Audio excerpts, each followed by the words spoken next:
Nowadays, people do not give any thought to how one might know more than is possible with the ordinary human intellect, for they believe the human intellect can know everything.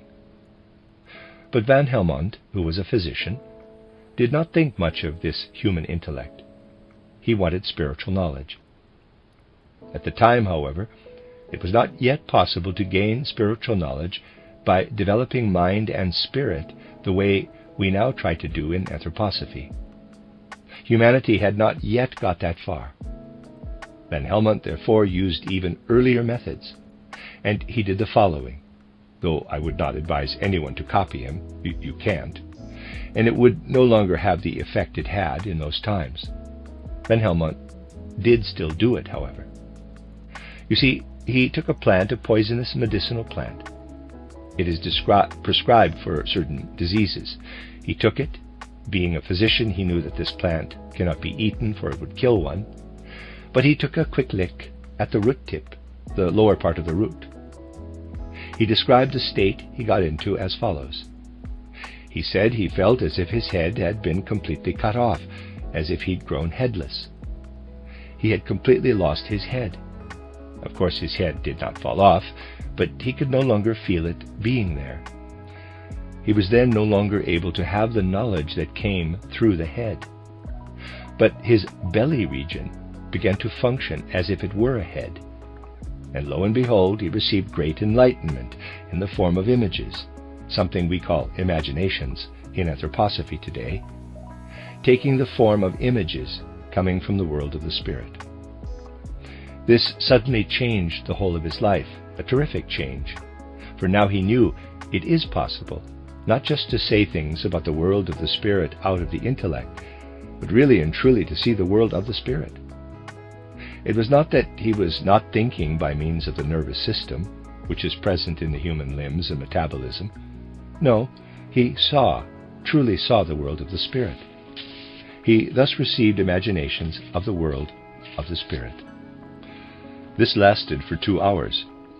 After those 2 hours, he left a little dizzy. Then he was well again. As you can imagine, this changed his life significantly. From this time onward, he knew that it is possible to see the world of the spirit. He also knew something else. He knew that the head, with its thinking, is an obstacle to seeing the world of the spirit. We don't do what Van Helmont did, which is to take a lick at a plant root, though there are some people who think we do, which of course is nonsense. But mental exercises are used to turn off the head way of thinking. The head is there only to receive what is perceived, seen, with the rest of the human organism. The same process is therefore brought about by using one's mind, which Van Helmont brought about by very ancient methods. Van Helmont found his life completely changed. He had enjoyed the experience and therefore wanted to repeat it, and he took several more licks at the tip of this plant root, but he did not achieve the same result. What does it mean that he did not succeed again? You see, it means that on the later occasions Van Helmont did something or other that was not quite the same as before. Van Helmont himself could not explain it. Now, I cannot, of course, tell you. Read Van Helmont yourselves and you'll find what I'm going to tell you now. When it was that Van Helmont took that first lick at the plant root, for he did not give the date. But in the light of what we know through the science of the spirit, it is possible to say the following. You see, the first time Van Helmont took a lick at that root tip, there must have been a full moon, and he did not take note of this. Later, he did not take his licks at full moon, and then it did not succeed. Something stayed with him from that first time. He was again and again able to get a glimpse of the world of the spirit. But he never again experienced that enormous sudden change. Being a 17th century person, he no longer knew that this depends on the moon. He thought it was entirely due to the plant root. But in earlier times, people knew this very well. We may not eat poisonous plants, but we do eat plants and also the roots of plants. You see, gentlemen, it is like this. When you eat the root of a plant, this is under the influence of the moon, just as much as a poisonous root is. The moon influences the growth of plant roots. And just as growth and reproduction in plants and humans are under the influence of the moon, so are man's inner animal forces, which come to expression in the look of the eyes, under the influence of the sun. These animal forces, which are actions, depend on the sun. The sun's powers thus make it possible that people can easily fascinate, paralyze, and indeed kill toads. The Babylonians and Assyrians knew that the effects people have on animals are strongest when the sun is in front of the lion. They grow weaker as the sun moves on and is in the virgin or the scorpion. So they knew not only that the plants relate to what human beings do, but also that there was a relationship to the position of the sun, in front of the lion or the scorpion, for then these things would change. What do people do today? They simply calculate. The sun is in the ram within the zodiac, in the bull, in the twins, in the crab, the lion, the virgin, the scales, the fishes, and so on. They calculate the length of time when it is in that sign of the zodiac, and so on. They know that the sun is in the fishes on 21 March, but they do not know any more than that. The ancient Babylonians and Assyrians developed a science through which they understood the whole human being in terms of the heavens. Well, that science has gradually been forgotten. They would look at the planetary system and also the fixed stars. They knew that, depending on whether a star was in this or that position, this would mean one thing or another for human life. The old knowledge was eradicated in schools and monasteries everywhere. And we can see how something of that Babylonian knowledge only reached Europe surreptitiously, as contraband, as it were. But it did not get far. You see, those parchment scrolls were taken from them in Constantinople and opened up. And so everything that came from Babylonia and Assyria was stored in Constantinople. No one paid any heed to it. And in Europe, everything was eradicated. It was only when the empire perished in the 12th and 13th centuries, and later in medieval times, that the parchments became available again. And all kinds of people would pinch them. They would then move around Europe. This is the source of everything people deciphered in those scrolls, not scholars at that time, but people of no great learning. And so a little bit of knowledge spread abroad again in the Middle Ages. This little bit of knowledge served as a stimulus for others, and there could not have been Van Helmont, Paracelsus, and so on, if those people had not pinched the parchment scrolls, brought them to Europe, and sold them for large sums of money. In this way, some things did reach Europe again, and quite a few secret societies still live on these things today. There are all kinds of orders, Freemasons, Oddfellows, and so on. They would not have any knowledge if some had not come to Europe with the parchment scrolls, which were sold for large sums of money at that time. But people did not think much of that knowledge.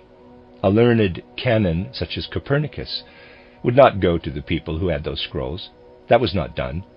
You would have lost respect. And because of this, the old knowledge also lost all respect.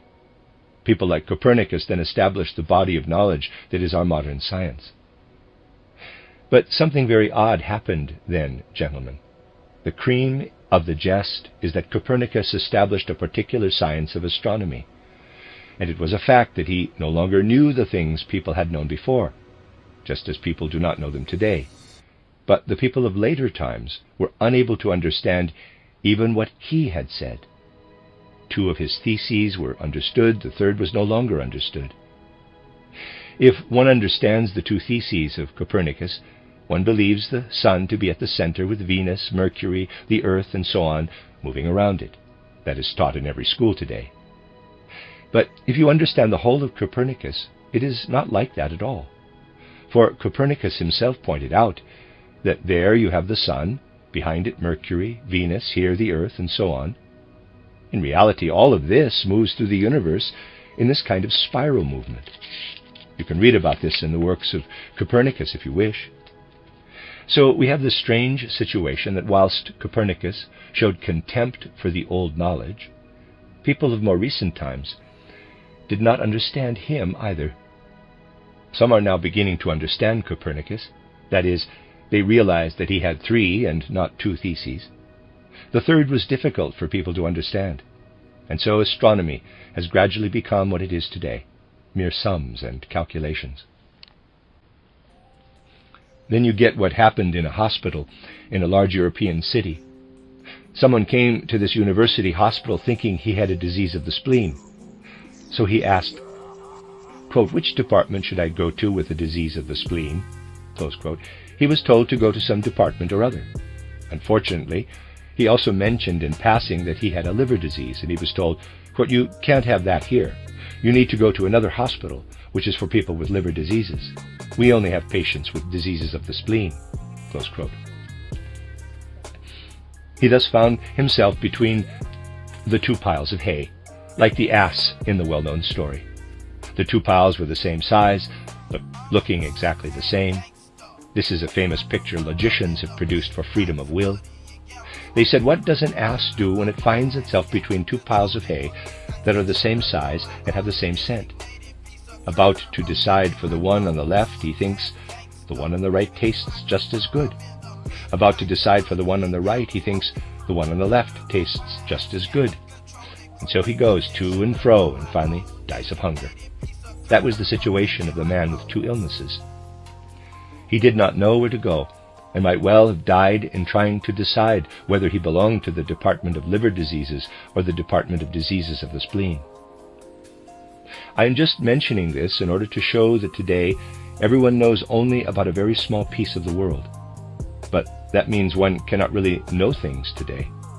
If you want to know something about the moon, you have to go to an observatory and ask the people there. But they know nothing about embryonic development. There you have to ask a gynecologist, an expert in women's diseases. Yet he'll know nothing of the stars. The 2 things go together, however. This is the great misery with modern knowledge, that each knows a piece of the world and no one knows the whole. This is also why science is so terribly boring when it is presented in public lectures. It has to be boring, of course, gentlemen, if people tell you only a little bit about something.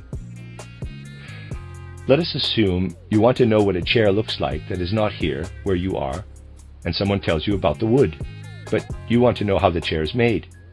You'll get bored when someone just tells you about the wood.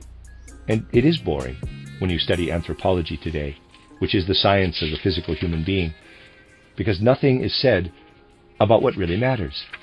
And if it ever is mentioned, it does not relate at all. The science of the stars will only be as it should be when we combine it with knowledge of the human being. And that is the crux of the matter.